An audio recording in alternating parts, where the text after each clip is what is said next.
Vamos a hacer con estas reglas, ¿sí? Levantan la mano y bueno, yo designo y ahí no es que vamos a largar por largar y después si alguien tiene, si algo, ese club, alguna característica, alguna fecha es muy importante, no, es bastante complicado en la dinámica, ¿sí?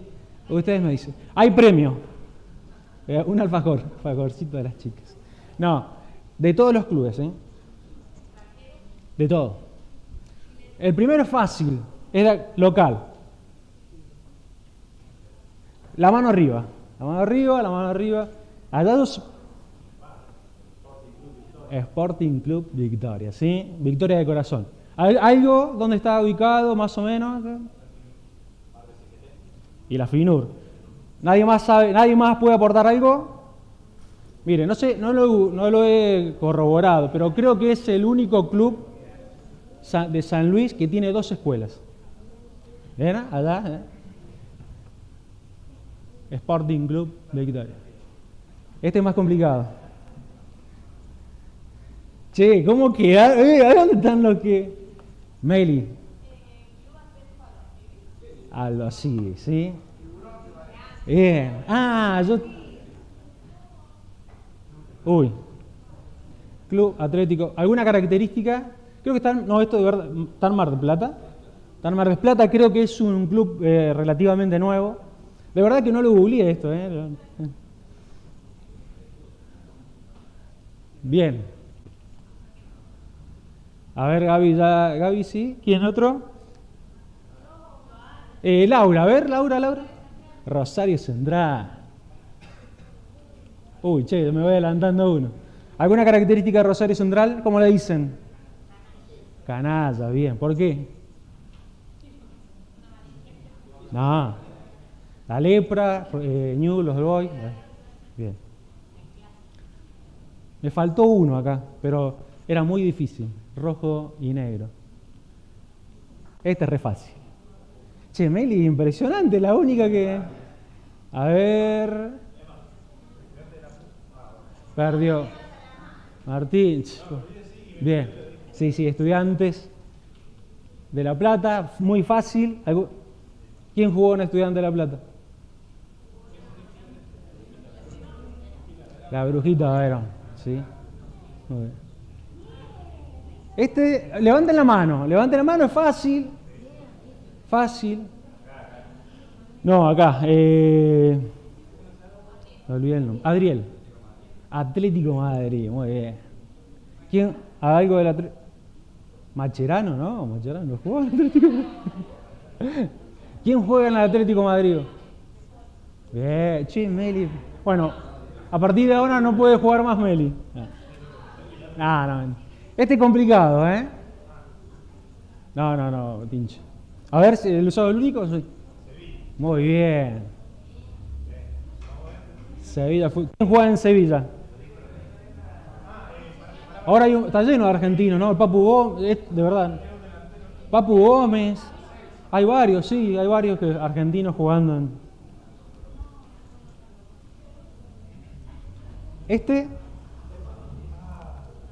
Y de alguna manera es lo que quiero mostrarle.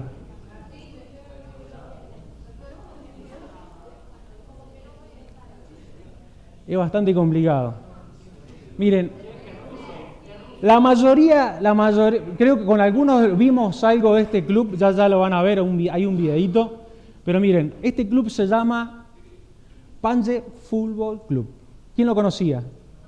Nadie lo conocía. Miren, este club, y es de lo que vamos a ver un videito, está ubicado en una bahía en la parte sur de Tailandia, y no sé si lo pueden ver bien ahí, prácticamente viven en el agua. ¿Sí? Prácticamente viven en el agua. En el 1986, ¿qué pasó en el 86 futbolísticamente? El Mundial Argentina, había Maradona y un par de pibes, pero esto es verdad, lo pueden después googlear. Estaban viendo el Mundial, veían a estos jugadores, y quisieron hacer un club, como ya lo vamos a ver. Quisieron jugar al fútbol, pero ¿pueden hacerlo?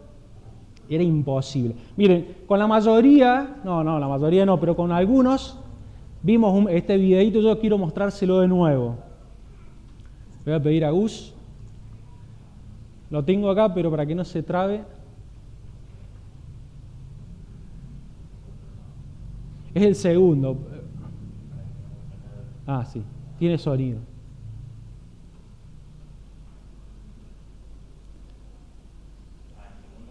Sí.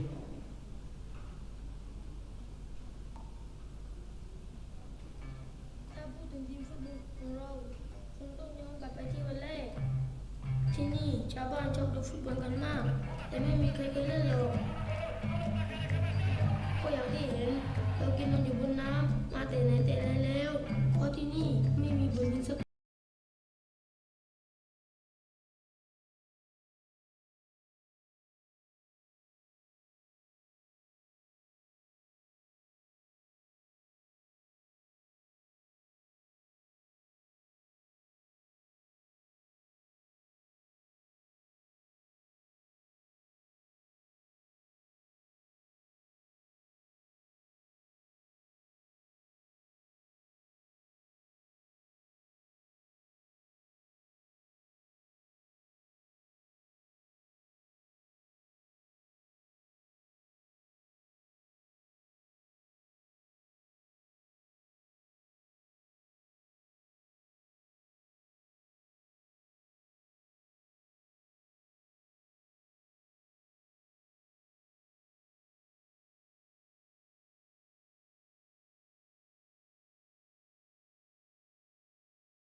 Reunión femenina.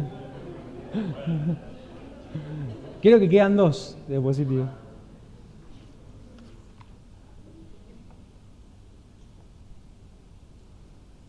A ver. Miren, hoy ya lo había chusmeado hace tiempo, pero hoy le saqué una captura a la compu y yo la saqué yo, o sea, y no sé si logran ver las canchas que hoy tienen. ¿Sí? Se ve una por acá, donde está el puntito, otra por acá y otra por acá. Y después, bueno, si ustedes lo buscan en Google Maps, ya venden recuerditos, toda la cosa. Y acá hay una foto del actual equipo. Miren, una de las cosas que me llamaba la atención, siempre cuando vi este videito, hay varias cosas, de hecho este videito se usa para eso, pero me llamaba la atención el trabajo que habían hecho estos pibes, y más cuando es verdad, ¿no? Como uno lo puede ver, lo puede comprobar, el trabajo en equipo, ¿no? Ante la adversidad o ante lo difícil o ante lo poco común, como era una cancha o un espacio, en un lugar como ese, se pusieron las pilas, como decimos nosotros, salían de la escuela e intentaban hacer una cancha y vimos nosotros la primera, ¿no? Si a uno solo se le hubiera ocurrido o uno tenía el deseo de hacerlo, sería imposible. ¿Sí? Jamás hubieran logrado algo, jamás un niño de esa edad podría llevar un pedazo de balsa, un tronco, una madera, clavar. Sí, si alguien no le ayuda, si alguien no la tiene. Y yo en esta noche no quiero hablar de un equipo de fútbol, se darán cuenta. Yo quiero hablar de lo que podríamos llamar el equipo de Pablo. Me llamaba mucho la atención y los invito a buscar Colosenses capítulo 4, versículo 7. Siempre me llamó la atención ¿por qué Pablo, en una carta de 4 capítulos, ocupa tanto espacio, ¿sí? En mi ignorancia pensaba, para hablar de estos hombres? Y con el tiempo uno entiende lo importante y lo bien que hizo Pablo, inspirado por Dios, obviamente, para escribir acerca de este equipo.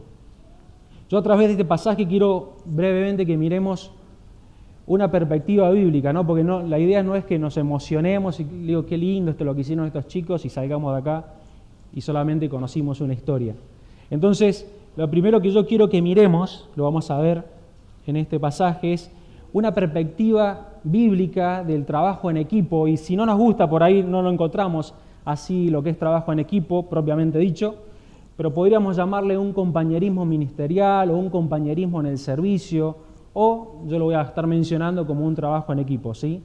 Pero como les dije, lo primero que quiero que miremos, y va a ser lo más importante, aun cuando le vamos a dedicar poco tiempo, es la perspectiva bíblica, porque si no entendemos esto como primordial, lo que sigamos hablando no va a tener mucho sentido, ¿sí?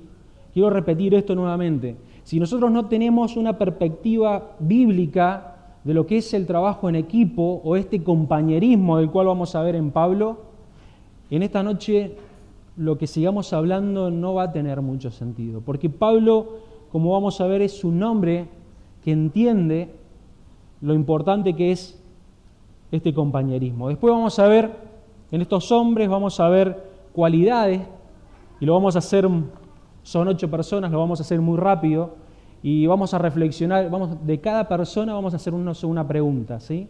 De cada hombre que vamos a ver, vamos a hacernos una pregunta y cada uno de nosotros va a tratar de responderla para sí.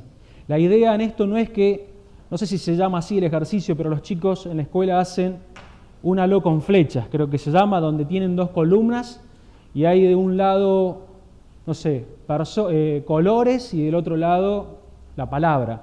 La idea en esta noche no es que yo diga, bueno, acá le toca a Diego le falta esto. No, la idea en esta noche es que cada uno de nosotros pueda reflexionar a través de estas preguntas. Sí, por último, y va a ser muy breve, lo voy a hacer con un pasaje, es ¿por qué ser parte de este compañerismo? ¿Por qué ser parte de lo que la Biblia ha establecido? Miren, Colosenses capítulo 4, versículo 7 al 14. Todo lo que a mí se refiere, Pablo está en Roma, preso, os lo hará saber Tíquico, amado hermano y fiel ministro y consiervo en el Señor, el cual he enviado a vosotros para esto mismo, para que conozca lo que a vosotros se refiere y conforte vuestros corazones con Onésimo, amado y fiel hermano, que es uno de vosotros. Todo lo que acá pasa os lo harán saber. Aristarco, mi compañero de prisiones, os saluda, y Marcos, el sobrino de Bernabé, acerca del cual habéis recibido mandamiento, si fuere a vosotros recibidle. Y Jesús, llamado Justo, que son los únicos de la circuncisión que me ayudan en el reino de Dios y han sido para mí un consuelo. Va a mencionar en el versículo 12, os saludan Epafras, personas que se habían quedado con él, el cual es uno de vosotros, siervo de Cristo, siempre rogando encarecidamente por vosotros en sus oraciones, para que estéis firmes y perfectos y completos en todo lo que Dios quiere. Porque de él doy testimonio de que tiene gran solicitud por vosotros, y por los que están en la Odisea y los que están en Hierápolis, os saluda Lucas, el médico amado, y demás. Pablo entendía, y es como cuando uno empieza a ver, todo el tiempo entendió lo importante que es trabajar en equipo o en este compañerismo ministerial, o en el compañerismo que nosotros, la mayoría de nosotros, formamos parte. A fin de cuentas, cuando el Señor Jesucristo allí en Mateo, terminando el Mateo, no le encarga la gran comisión a una persona, sino que le encarga a esos hombres que había estado preparando, a ese equipo, a esos compañeros que había estado preparando por 3 años. No se lo encarga a Juan solamente, no se lo encarga a Pedro, no se lo encarga a Andrés, se lo encarga a todos aquellos que decían ser sus discípulos y habían pasado tiempo con él. En Números capítulo 11, versículo 14 al 17, ya no es Pablo, sino que es Moisés mucho tiempo antes. La carga de llevar un pueblo era agobiante. Dice Números capítulo 11, versículo 14 al 17, vamos a leer. No puedo yo solo soportar a este pueblo, decía Moisés, es que la carga era pesada, que me es pesado en demasía, y si así lo haces tú conmigo, yo te ruego que me des muerte si he hallado gracia en tus ojos. Miren cómo será de pesado el trabajo, o cómo lo sentía Moisés, que le pedía a Dios que lo matara. Era mucho. Entonces Jehová dijo a Moisés, reúne 70 varones de los ancianos de Israel, que tú sabes que son ancianos del pueblo y sus principales, y tráelos a la puerta del tabernáculo de reunión, y esperen allí contigo, y yo descenderé y hablaré allí contigo, y tomaré del espíritu que está en ti, y pondré en ellos, y miren lo que dice la última parte, y llevarán contigo la carga del pueblo, y no la llevarás tú solo. Es que como dijimos, la carga de llevar un pueblo era muy difícil, tanto que Moisés quería morir. ¿Y qué hace Dios? ¿Le da un superpoder a Moisés? ¿Le da fuerza? ¿Le da, poder aparecer y desaparecer? No, le pone hombres, le pone personas para que ayuden a llevar la carga. Miren lo importante que es. Podríamos seguir mirando muchos ejemplos, podríamos seguir mirando a la persona del Señor Jesucristo, como mencioné anteriormente.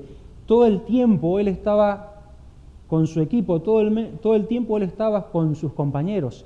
Y aún así, no quiero extenderme mucho en esto, pero Pablo, ¿saben cómo llama a estos hombres? Mis consiervos. Pablo no era superior a estos ocho. Pablo no se sentía, estoy yo y después están estos hombres. No, ellos son mis compañeros, como vamos a ver en lo que quiero considerar. ¿Sí? Y como dije en un principio, y lo repito una vez más, si no entendemos esto, si no entendemos esta perspectiva bíblica de lo que es trabajar con compañeros, con hermanos, en primer lugar yo te pido que reflexiones y no es por ahí. Si seguramente te han faltado algunos pasajes, yo te invito a ver, Martín habló en cuanto a la iglesia y tocó el punto de la iglesia como cuerpo, y vas a ver la necesidad que tenemos cada uno de nosotros de estar relacionados con los hermanos. Es que si no lo hacemos con los hermanos, no hay obra, como vamos a ver en estos versículos. Y Colosenses, en estos versículos vemos a estos hombres que, como les dije, yo quiero ver rápidamente por una cuestión de tiempo, pero tratando de reflexionar. Miren, al primero que menciona Pablo es a un tal Tíquico, del cual se conoce muy poco. Pero cuando vemos a este hombre, que solamente se menciona 5 veces en la Biblia, y vemos que las 5 veces que se mencionan siempre ha estado a la luz de Pablo, o mejor dicho, a la sombra de Pablo, esto no lo hace inferior, sino que lo hace un hombre que ha experimentado muchas de las cosas que experimentó Pablo, aún mencionándose 5 veces solamente. Podríamos tener un mensaje acerca de este hombre. Yo quiero, como estamos con el micrófono, yo le voy a pedir a Gabriel que busque o lea de la pantalla Hechos capítulo 20, versículo 3 al 5. A Laura le voy a pedir que lea Tito 3:12. A Rebeca le voy a pedir que lea 2 de Timoteo 4:12. Y a Priscila le voy a pedir que busque Efesios capítulo 6, versículo 21. Sí, hasta ahí. Cuando lo tengas, Javi. Hechos 20. 3 al 5. Después de haber estado allí 3 meses y siéndole puestas acechanzas por los judíos, para cuando se embarcaron para Siria, tomó la decisión de volver por Macedonia. Y le acompañaron hasta Asia Sópater de Berea, Aristarco y Segundo de Tesalónica, Gallo de Derbe y Timoteo, y de Asia Tíquico y Trófimo. Estos, habiéndose adelantado, nos esperaron en Troas.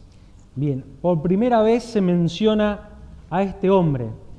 En el viaje que Pablo hace a Jerusalén, él lo acompañó. Tito, capítulo 3, versículo 12. Cuando envíe a ti a Artemas o a Tíquico, apresúrate a venir a mí en Nicópolis, porque allí he determinado pasar el invierno. Miren este versículo. Pablo quiere hablar o ver a Tito. Tito no estaba de paseo en Creta. Tito estaba llevando una gran responsabilidad que era un trabajo pastoral o un delegado apostólico, ¿sí? Y lo manda a llamar.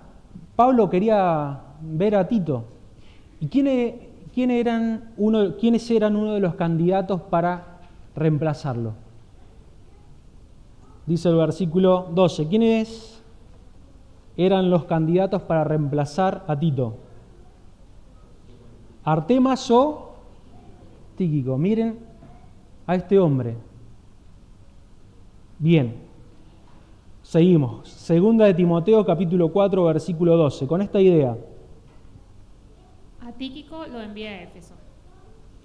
Es bastante cortito, ¿no? Pero ahí en 2 de Timoteo, Pablo, ¿a quién quería ver? A Timoteo. La tarea en Éfeso era crucial, era muy desgastante. Había nombres que querían corromper a la iglesia. Esta tarea no la podía hacer cualquiera. ¿Se acuerdan que aún el mismo Timoteo sufría? Se había, como decimos nosotros, bajoneado porque la tarea era muy complicada. Y alguien tiene que reemplazarlo porque Pablo lo quería ver. ¿A quién mandan? A Tíquico. Efesios capítulo 6, versículo 21. Para que también vosotros sepáis mis asuntos y lo que hago. Todo os lo hará saber Tíquico, hermano amado y fiel ministro en el Señor. Bien, la parte de ahí o el versículo ahí es paralelo a lo que nosotros hemos leído en Colosenses. Pablo está en Roma y quiere mandar una carta a la iglesia que está en Colosas. ¿Y a quién considera para que lleve esa carta? A Tíquico. Miren, les leo esto. Tíquico debía atravesar gran parte de Italia a pie. Estaba en Roma. Luego navegar a través del mar Adriático, después cruzar Grecia a pie. Debía zarpar de Grecia por el mar Egeo hasta llegar hasta Asia Menor, donde estaba Efesios. Y después de todo esto tenía que caminar 160 kilómetros de Éfeso hasta Colosas, por un valle que se dice que era un lugar ideal para aquellos ladrones. Toda esta tarea tenía que hacer este hombre para que nosotros hoy tengamos Colosenses, la carta a los Efesios y la carta a Filemón. Miren, y con esto quiero pasar a que reflexionemos en algo. Pablo está escribiendo, ¿sí? Y es algo simple para que lo consideremos. Pablo está en Roma, como dijimos, preso. Seguramente ha hablado con Tíquico y le ha dicho si puede llevar la carta. Este hombre, estoy suponiendo, ¿no?, le ha dicho que sí. Y en la carta a los colosenses deja registrado Pablo que quien va a llevarles la carta, quien va a llevar carta inspirada o palabra de Dios inspirada es este hombre. Este hombre, como dijimos, va hacia Colosas y le entrega la carta. ¿Saben que me llama la atención, aunque esto es obvio, no es esta cuestión del tiempo? Pablo en ningún momento escribe, bueno, si tiene tiempo Tíquico, les va a llevar la carta. ¿Sí? O podría escribir, bueno, miren, yo he hablado con Tíquico, él me ha dicho que sí, pero bueno, la verdad que no sé los tiempos de él. ¿Sí? Pablo confiaba, en este buen sentido de confiar, plenamente en que este hombre iba a hacer la tarea. ¿Sí? Y por eso lo estaba escribiendo. ¿Me siguen? Tíquico estaba registrado en la carta de los colosenses como aquel que le iba a llevar la carta, porque se había comprometido, porque había acordado y porque Pablo se lo había encargado. Ahora, por un instante, hemos visto y sabemos lo importante que es tener estas cartas, la carta de los colosenses, Efesios, Filemón. Imagínense que este hombre se le superpuso con otra actividad. Supongamos por un instante que no llegó a tiempo, porque bueno, tuvo que ajustar algunas cosas en la casa y no llegó a tiempo. O que cuando Pablo le fue a llevar la carta, estoy suponiendo porque Pablo estaba preso, él estaba haciendo otras cosas y todavía no se había preparado. Nunca podríamos haber tenido este material, nunca podríamos haber tenido esta palabra. Y seguramente y ustedes están conmigo en que de alguna manera esto nos iba a llevar. Pero Dios ha usado a hombres como Tíquico, responsables, fieles a una tarea. ¿Cuánto para reflexionar? Y obviamente la pregunta es, para pasar ya al segundo hombre, ¿soy fiel en lo que me encargan? La podríamos hacer más corta. ¿Soy fiel? ¿Soy como Tíquico, que me encomiendan algo? Y como decimos nosotros, y pueden poner las manos en el fuego porque saben que Manuel va a hacer la tarea. O cuando me encargan algo y la verdad que están cortando clavos porque Manuel, no sé, o no la hace, o siempre se le superpone con algo, o si es para las, 9:30 de la noche, 9:20 Manuel está preparando eso. La pregunta es, soy fiel en lo que me han encargado. Y yo no quiero que miremos o busquemos algo espiritual o algo místico en las cosas del día a día de la iglesia, me estoy refiriendo. En las cosas, es muy difícil que nosotros vayamos caminando de Roma a Colosas hoy. Pero lo que me refiero en algunas tareas en las cuales se me encomiendan y yo la verdad que no soy fiel. Entonces la pregunta para reflexionar, ¿soy fiel en lo que me han encargado? La segunda persona que menciona Pablo, yo quise detenerme con este, voy más rápido obviamente, es Onésimo. Hace 2 fines de semana Esteban nos hablaba de este hombre. Onésimo era un esclavo que había huido de la casa de su amo, Filemón, y se había ido a un lugar ideal para un esclavo fugitivo que era Roma. Y no sabemos cómo, algunos sostienen que cayó preso, para mí no, porque si no, no podría haber regresado, pero lo que sí sabemos es que se encontró con Pablo. Y sí, por la palabra sabemos que se convirtió. Aquel esclavo que se había fugado, aquel esclavo que podía morir, se encuentra con Pablo y se convierte. El versículo 9 dice, amado y fiel hermano, que es uno de vosotros. Amado y fiel hermano, que es uno de vosotros. Ya no es un esclavo. Ahora es uno de ustedes. Tienen que recibirlo. Y Onésimo tiene que regresar. Y regresa con una carta de intercesión, que es la carta a Filemón. Porque aquel que se había escapado, que le había sido inútil a su amo, ahora tiene que serle útil. Y dice, voy a invitarlos a leer Filemón versículo 10 y 11. Lo pueden leer de la pantalla, así vamos más rápido o lo vamos buscando. No tiene capítulo. Versículo 10 y 11.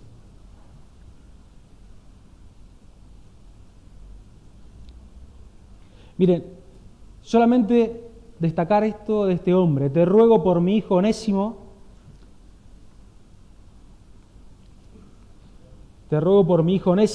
a quien engendré en mis prisiones, el cual en otro tiempo te fue inútil, pero ahora a ti y a mí nos es útil. Bien, estaban los dos juntos, bien. La última parte, el cual en otro tiempo te fue inútil, pero ahora a ti y a mí nos es útil. Como dije, Onésimo había sido un esclavo que se había escapado, le era inútil a su amo. Y cuando yo proyecto esto en nuestras vidas, nosotros éramos inútiles, pero no a nuestro amo Filemón, sino que éramos inútiles en cuanto a las cosas de Dios. Y aquellos que hemos creído en Cristo, aquellos en los que nos hemos convertido, aquellos que somos ahora amados y fieles hermanos, ahora por la gracia de Dios somos útiles. Somos útiles. Y consideraba esto cuando lo leía para aquellos hermanos que tal vez no llevan tanto tiempo en los tiempos del Señor y muchas veces han preguntado, y cuando yo reflexionaba, porque yo me lo pregunté en algún momento, bueno, ¿ahora soy útil? Llevaba poco tiempo de cristiano, todavía seguimos batallando con algunos pecados, algunas cosas que cambiar. ¿Soy útil ahora? Y empezamos a creer que solamente estamos para asistir, pensamos a creer que solamente estamos para recibir, que no podemos dar nada, pero fue inmediato. Cuando Onésimo se convirtió, pasó a ser útil. Ahora, y la evidencia de que Onésimo era útil, porque un día, cuando Filemón estaba en su casa, vio a alguien que venía, alguien que golpeaba la puerta, y era este esclavo que se había escapado. Pero ahora lo ve diferente. Aquel que se había escapado por la ventana, ahora entra por la puerta. Aquel que había sido inútil, ahora es útil. La evidencia más grande era que este esclavo regresar a su amo. Miren, en la antigüedad, un caso como este, y la mayoría de las veces, el amo mataba al esclavo, ¿sí? Si bien eran más dóciles en ese tiempo el amo con el esclavo, pero lo mataba, y lo mataba delante de los otros esclavos. ¿Para qué cosa? Para que aprendieran la lección. ¿Sí? No nos tenemos que escapar porque vamos a terminar como Onésimo. Era una evidencia muy grande que Onésimo se había convertido al Señor. Ahora, la pregunta es, que quiero que reflexionemos, en nuestra vida y con esta perspectiva de servicio, ¿hay evidencia de que ahora soy útil? ¿Sí? ¿Hay evidencia que yo ahora soy útil? ¿Hay evidencia que Dios ha cambiado mi vida? En cuanto al servicio, pregunto esto. ¿Estoy predispuesto a servir porque ahora soy útil para Dios? Es algo que yo reflexionaba para mí y que cada uno de ustedes puede reflexionar. Miren, si no entendemos el servicio como una prioridad o como una entrega a Dios de aquel que había sido esclavo del pecado y ahora es esclavo para Cristo, y no tenemos una predisposición para servir, hay algo que está mal. ¿Sí? Hay algo que está mal y tenemos que reflexionar. La tercera persona que menciona Pablo es a un tal Aristarco. Y miren cómo lo llama. Aristarco, mi compañero de prisiones. Estoy leyendo el versículo 10. Aristarco, mi compañero de prisiones. Yo le voy a pedir por esta fila allá a Meli que pueda leer Hechos capítulo 19, versículo 29. Le voy a pedir a Víctor que pueda leer Hechos capítulo 20, versículo 4. Y a Joana le voy a pedir si puede leer Hechos capítulo 27, versículo 2. Y mientras ellos lo buscan, decir que estas son las únicas veces que se menciona a este hombre. Miren, muy poco se escribe de estos hombres, pero con el ejemplo se dice mucho, y es algo de lo que aprendí cuando estaba preparando este mensaje. ¿Sí? Se escribe muy poco, pero con el ejemplo se dice mucho. Meli. Y la ciudad se llenó de confusión y a una se lanzaron al teatro arrebatando a Gayo y Aristarco, macedonios, compañeros de Pablo. Bien, desde ese momento, ¿cómo se lo menciona a este hombre? Como compañero de Pablo, pero no compañero para hacer una cancha, no compañeros de fútbol, no compañeros de trabajo, compañeros en el precio que había que pagar por ser un cristiano, como hemos leído ahí en Hechos capítulo 19, versículo 29. 24. Y le acompañaron hasta Asia Sópater de Berea, Aristarco, segundo de Tesalónica, Gayo de Derbe y Timoteo, y de Asia Tíquico y Trófimo. Hemos leído este versículo 2 veces y acá vemos a este hombre que fue uno de los que fue compañero de Pablo y fue capturado. Y Hechos capítulo 20, versículo 4. Y embarcándonos en una nave adramitena que iba a tocar los puertos de Asia, zarpamos, estando con nosotros Aristarco, macedonio de Tesalónica. Bien, miren, Aristarco no solamente había sido un compañero de Pablo en la prisión, prácticamente 4 años había estado con Pablo. Había estado en la prisión, sí, había estado pagando el precio por ser cristiano, había estado acompañándolo en sus viajes, había estado acompañándolo en un viaje que fue muy precario para Pablo, que fue su viaje a Roma, donde tuvo que pasar una cantidad de cosas. Bueno, ahí estaba Aristarco. Miren, no sé si a ustedes les pasa, pero cuando leo a Pablo, no soy consciente de todas las personas que iban con él. Cuando yo leo a Pablo, fue Pablo para allá, Pablo sufrió esto, Pablo pasó por esto, Pablo hizo esto. No soy consciente de estos hombres, pero que fueron realmente sus compañeros. La idea es aquel que va con un tronco llevando una carga y viene y le dice, correte un poquito que yo te ayudo a llevar esta carga. Esa es la idea de la palabra, compañeros de Pablo. Les pregunto, así nos vamos despertando. ¿Es bueno tener compañeros? ¿Por qué? Porque, ejemplos prácticos, estamos... Porque... Está bueno tener compañeros en las buenas, pero sobre todo uno puede pasar dificultades y tener a alguien que te anime, que te ayude, que te sostenga es importante. Muy importante. Bien. Para dividirse las tareas, me gusta algún ejemplo práctico. Para ayudarnos unos a otros. Miren, como vamos a ver, en ningún momento, está bien lo que dice de tareas, pero en ningún momento Pablo habla de cualidades o de capacidades de estos hombres, solamente como vamos a ver en Lucas.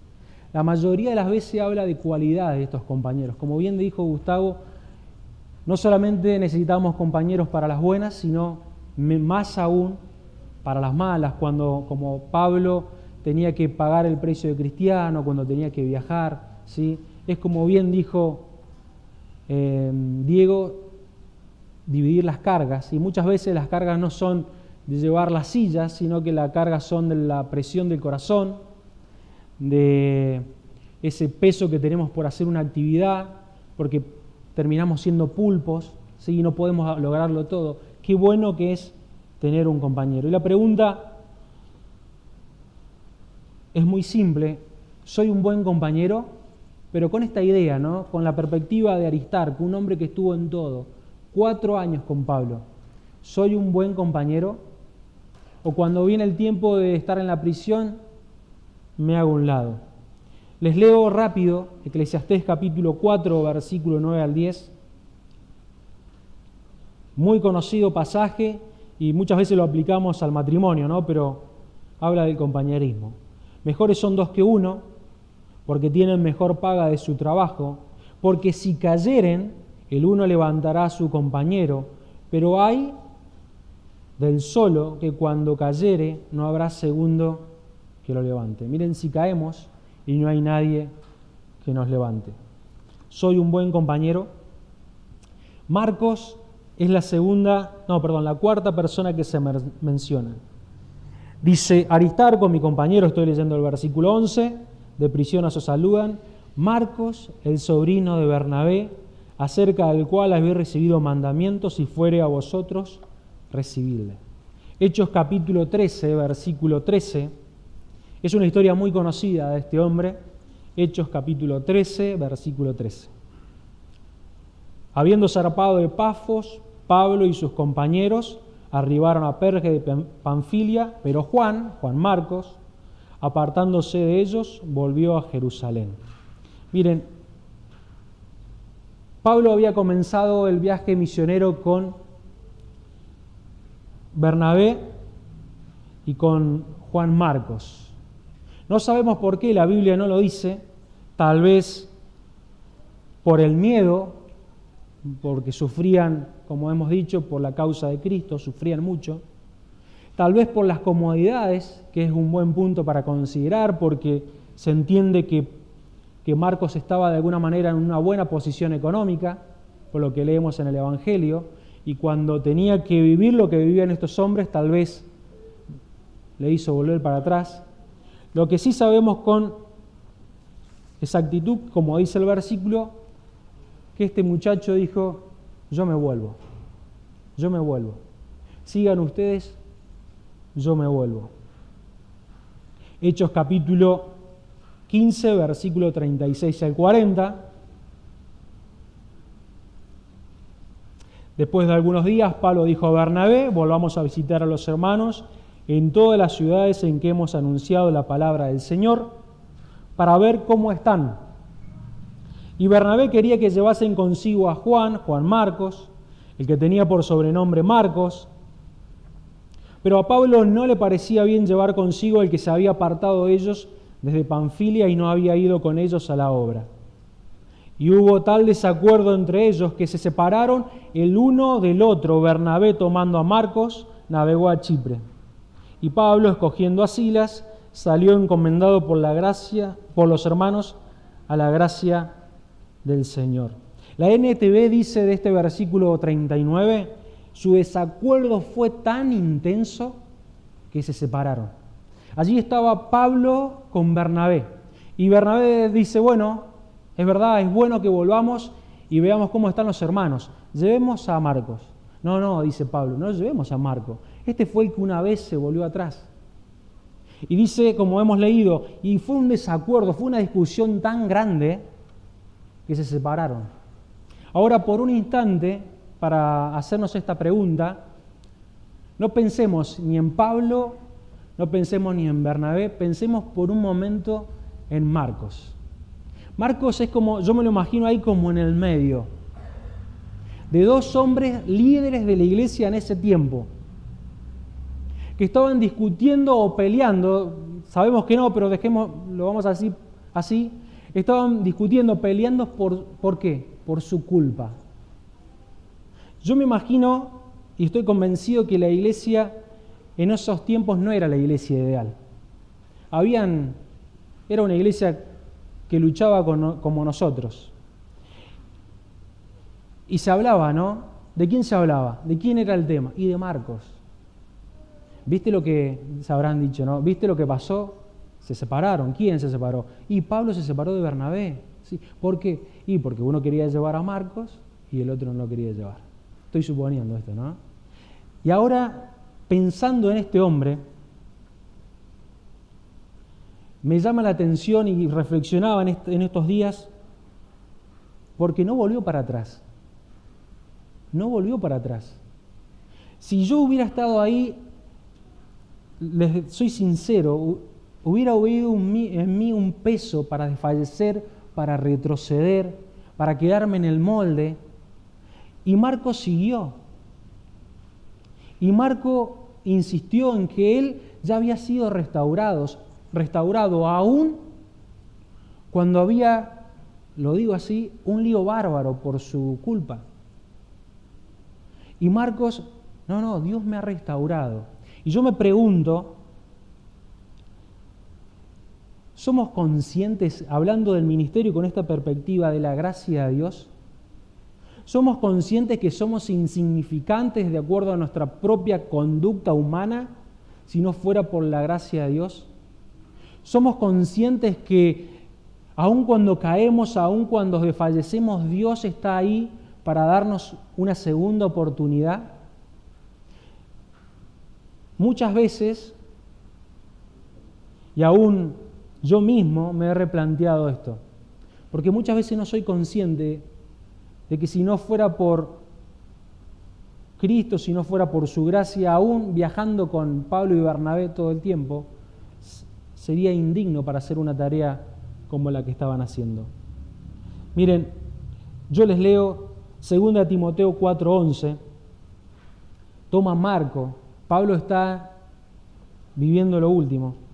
Toma Marco y tráele contigo, porque me es útil para el ministerio. Esto es hermoso, ¿no? Que ahora aquel que no lo había querido llevar, dice, toma Marco y tráele contigo, porque me es útil para el ministerio. En el versículo 10 hemos leído del cual habéis recibido mandamiento. Vuelvo a hacer la pregunta, ¿somos conscientes de la gracia de Dios? Hermanos, no tenemos que desfallecer. Si muchas veces hemos cometido algún error y muchas veces cuando somos nuevos pasa esto, que pensamos que somos indignos para la obra y es verdad, somos indignos, pero su gracia es mayor. O muchas veces cuando hemos cometido algo público también y pensamos que ya no estamos calificados. Y es verdad que para algunas cosas hay que replantearse, pero Dios me restaura y quiere que yo le sirva. Y voy rápido en los últimos hombres que nos quedan, porque menciona a un Jesús. Este Jesús no es ese Jesús por sobrenombre justo, y es la única vez que se menciona. Pero miren, como dije en un principio, he aprendido en estos hombres que muchas veces se escribe muy poco, pero con el ejemplo de ellos se dice mucho, y Jesús es uno de ellos.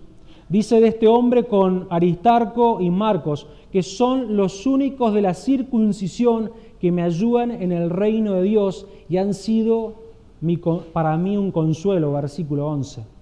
Que son los únicos de la circuncisión que me ayudan en el reino de Dios y han sido para mí un consuelo. Aunque varios judíos se habían convertido al cristianismo, pocos, un puñado, se podían contar con los dedos de la mano, lo ayudaban a Pablo en la tarea que él tenía que llevar. Aristarco, hablando de los judíos cristianos, Aristarco, Marcos y este Jesús. Y dice, y han sido para mí un consuelo. La idea de la palabra consuelo es cuando tenemos una herida y nos colocamos algo que nos alivie el dolor. ¿Sí? Esta es la idea en la palabrita ahí. Cuando tenemos una herida, nos hemos cortado y le ponemos algo y nos da alivio al dolor. Por eso allí la palabra consuelo podríamos leerla como ánimo, como alivio. Y esto es lo que está diciendo este hombre. Y me encanta. Porque no eran las palabras que recibía Pablo lo que lo animaba. No era los abrazos, no era, que seguramente lo habrá pasado, ¿no? Pero en este versículo dice que era el trabajo de ellos. Era la colaboración de ellos, como dicen otras versiones. Es decir, que Pablo veía cómo trabajaba, cómo lo ayudaba Jesús, y él se sentía animado. No sé si han estado alguna vez haciendo alguna actividad, o sea grande, chica, y no hay nada más confortante para uno cuando hay un hermano que te da una mano. Cuando sin decirle nada está dispuesto a ayudarte. No hay nada que te conforte más cuando Dios pone a esas personas que te ayudan, como bien decía Diego, a llevar la carga. Sí, súper confortante. La pregunta es, con esta predisposición de este Jesús, ¿somos de consuelo, somos de ánimo para otra persona? ¿Estamos allí para llevar la carga? ¿O me tienen que estar, como decimos nosotros, chicaneando? Che, ¿me puedes dar una mano con esto? ¿Podés hacer esto? ¿O estamos predispuestos a ayudar? Miren, no era el alivio de la tarea en la cual se veía favorecido Pablo. Se veía favorecido en su corazón. Pablo, como vimos allí en Timoteo, estaba afligido. Y al ver a estos hermanos, la predisposición de ellos, le recobraba su ánimo. Era un alivio como ese remedio a una herida. Así era ver el trabajo de ellos. La pregunta es, ¿soy de consuelo? ¿O me gusta todo el tiempo que me estén consolando? Voy rápido a Epafras. Os saluda Epafras, el cual es uno de vosotros. Ya se me dio un poquito el tiempo. Siervo de Cristo, siempre rogando encarecidamente por vosotros en sus oraciones, para que estéis firmes, perfectos, completos en todo lo que Dios quiere, porque de Él doy testimonio de que tiene gran solicitud por vosotros y por los que están en la Odisea y los que están en Hierápolis. Podríamos decir un montón de cosas de este hombre. Era un líder de la iglesia, era un hombre que se lo consideraba con el título que puede tener, el mejor título que puede tener un cristiano como siervo de Cristo. Era un hombre de oración, dice siempre rogando encarecidamente por vosotros en sus oraciones. Y quiero resaltar lo que Pablo veía en este hombre. Dice, porque de él doy testimonio de que tiene gran solicitud por vosotros. La idea acá de solicitud es la idea de interés. Epafras se interesaba por estos hombres. ¿Para qué? ¿Para que pudieran cambiar el auto? No, se interesaba para que pudieran ser maduros, para que pudieran estar firmes. La iglesia en Colosa estaba sufriendo persecución, no tan solo física, diríamos física prácticamente nada, sino una presión de pensamientos. Y saben, Onésimo estaba a muchos kilómetros de distancia, y ¿qué hacía? Oraba encarecidamente por ellos. Ahí la palabra rogar es agonizar, la misma palabra que se usa cuando se escribe que el Señor Jesucristo agonizaba. Bueno, es lo que Epafras hacía en su oración, agonizaba, rogaba, clamaba, intercedía a Dios por estos hombres, la iglesia en Colosa. Es que, como dijimos, mostraba un interés por los hermanos.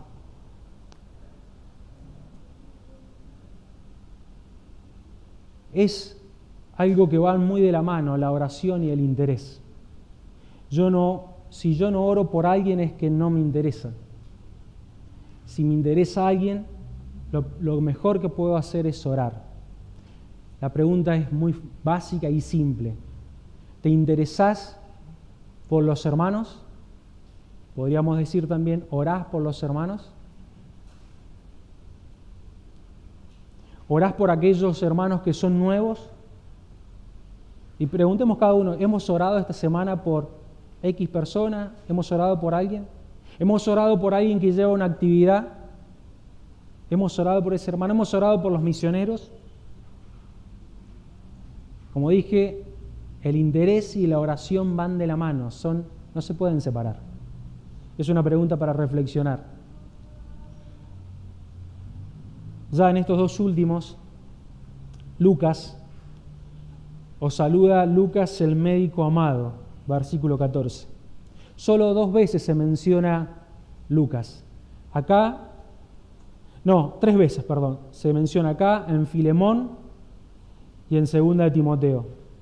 En Filemón dice Filemón versículo 24. Marco, Aristarco y Demas y Lucas, mis colaboradores.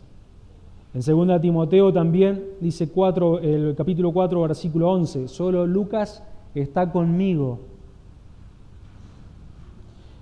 Es muy probable, dice, que las continuas enfermedades de Pablo en su primer viaje misionero fueran el motivo de la presencia de Lucas en el segundo viaje misionero y, como leímos, en Timoteo hasta lo último de sus días. ¿Sí? Pablo había pasado muchas enfermedades físicas y en el segundo viaje misionero ya se lo menciona, se lo ve a Lucas. Como dijimos, es muy probable que haya sido para cubrir la parte física de Pablo. Ahora, si yo les pregunto, ¿qué especialidad tenía Lucas en cuanto a medicina? ¿Alguien sabe? La verdad que no. Es más, no sé si en ese tiempo había especialidades, creo que no. Y seamos sinceros, muy poco como decimos de una forma sutil, muy poco nos cambia el día. Saber que hubo un tal Lucas, que era un médico y que se dedicaba a ciertas enfermedades. La verdad que no nos cambia el día. Pero sí recordamos que Lucas fue quien escribió una de las obras maravillosas que nosotros encontramos en el Nuevo Testamento, allí en dos libros, como es el Evangelio de Lucas y el libro de Hechos, y que han perdurado hasta los días de hoy. No podríamos conocer la iglesia o el plan de Dios para este mundo si no fuera por este hombre. ¿Cómo recordamos a Lucas? Lo recordamos como un médico amado, pero lo recordamos como un hombre de Dios. Como dije, no nos cambia el día saber que Lucas era médico. Ahora la pregunta es, cuando no estemos más en este mundo, ¿cómo nos van a recordar? Nos van a recordar de acuerdo a lo que hicimos, a nuestra profesión, a lo que pudimos hacer. Nos van a recordar a lo que alcanzamos, ¿sí?, a lo que pudimos lograr, o nos van a recordar como un siervo de Dios. Miren, no sé si será porque ahora, bueno, con la experiencia catalina, pero si hay algo que vieron esos pensamientos que uno va masticando por tiempo, no hay mejor enseñanza. Yo no le puedo dar una mejor enseñanza si yo me toca irme. No hay mejor enseñanza que un padre a una hija o a sus hijos que mirar y decir, mi papá fue un siervo de Dios. Mi papá fue un siervo de Dios. Porque no le vamos a poder dejar mucho. Y si dejamos mucho, por ahí si son 2 o 3 hijos, cuando se tiene que dividir la cosa, y ya no es tanto.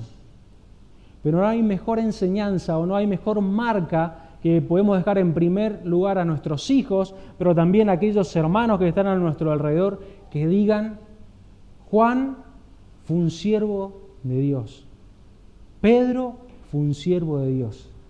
Miren, eso nos tiene que, lo tenemos que poner a fuego en nuestro corazón. Porque como dije, Lucas se fue. Lucas, 2000 años hace que no está. Y todavía nos sigue enseñando que fue un hombre de Dios y lo vemos como ejemplo. Ha perdurado, todavía sigue. Lo que podamos hacer por el Señor todavía sigue. Como dije, no hay mejor sello que podamos dejar, no hay mejor marca que podamos dejar que digan de nosotros fue un siervo de Dios. Miren, errores miles. Pero hasta los últimos días de su vida estuvo sirviendo a Demas. Veníamos con buenos ejemplos y terminamos con este. Demas es un hombre que solamente se menciona, pero en Filemón capítulo 24 se lo considera como un compañero. Pero en 2 de Timoteo capítulo 4, versículo 9 al 10, Pablo le dice a Timoteo, procura venir pronto a verme, porque Demas me ha desamparado, amando este mundo, y se ha ido a Tesalónica, Crescente fue a Galacia, y Tito a Dalmacia. Este fue un hombre que Pablo lo consideró como su compañero. ¿Sí? El apóstol Pablo lo consideró como su compañero y ahora Pablo tiene que decirle a Timoteo, mirá, Demas, aquel que era mi compañero, ya no está. Se fue, se regresó a Tesalónica. Y ustedes se acuerdan, hemos estudiado lo que esto significaba, una ciudad que te ofrecía de todo, amando más este mundo. Es que nuestro presente, y yo creo que muchas veces no somos conscientes de esto, nuestro presente no nos garantiza nuestro futuro. Porque hoy estemos sirviendo, no hay una garantía de que de acá a un par de años, meses o tal vez décadas, cuántos hombres de Dios han alejado de grande, no nos garantiza que vamos a estar sirviéndole. Ahora, entre una cosa ser compañero de Pablo y después amar a este mundo, yo estoy seguro que no fue de un día para el otro. No es que Demas se levantó un día y me voy a Tesalónica en un arrebato, sino que fue maquinando en su corazón, sirviendo a sus ídolos, como vimos este miércoles. Y aun cuando estaba con Pablo, aun cuando lo acompañaba, iba para acá, iba para allá con Pablo, en su corazón se iba inclinando hacia sus dioses, hasta que un día no lo pudo soportar más. Lo que experimentó Pablo fue que Demas ya no podía soportarlo más, ya no podía fingir más, porque amaba al mundo y por eso se fue. Pero lo hizo en ese momento, no, mucho tiempo antes. Empezó a arrodillarse, no físicamente, sino en su corazón, ante los dioses que ofrecía este mundo. Nuestro presente no nos garantiza nuestro futuro. Lo que podamos estar haciendo hoy para Dios no nos garantiza que lo vamos a hacer para siempre. Hay muchos ídolos en nuestra vida, aún como creyentes, que de a poquito nos hacen inclinarnos hacia ellos. Yo te pregunto, y en esta idea de hacerlo práctico, ¿qué cosa? Andrés nos contaba algo como el fútbol, lo interrumpía para venir a las reuniones, cuando él vivía allá. Ahora, ¿qué cosas hacen que yo no esté activo en la obra de Dios? Eso es un ídolo. ¿Qué cosa hace que yo no pueda venir, no sé, los sábados? ¿Sí? No estoy siendo drástico, ¿no? Hay cosas, se me enfermó mi esposa, bueno, no quiero ser drástico, pero ¿qué ídolo o qué amo yo más que estar en este lugar? ¿Qué amo yo más que servirle a Dios? ¿Qué amo más yo que ser parte de este equipo, de este compañerismo? Bueno, esos son tus dioses. La pregunta es, ¿a qué Dios nos estamos inclinando? Porque vuelvo a decir, Demas empezó a amar al mundo no físicamente, sino en su corazón. Quiero terminar con unas palabras en una oración solamente, en 1 Corintios capítulo 15, versículo 58, también para que se nos quede a fuego en nuestro corazón. ¿Por qué ser parte? ¿Por qué insistir en esto? ¿Por qué dejar aquellos ídolos y buscar las características de estos hombres? Porque vuestro trabajo en el Señor no es en vano. No trabajamos para Pablo, no trabajamos para Bernabé, no trabajamos para Pedro, no trabajamos para los líderes de la iglesia local, trabajamos para alguien en el cual es consciente de todo lo que nosotros hagamos. Trabajamos para alguien que cada una de las cosas en la cual nos hemos servido un día nos va a recompensar.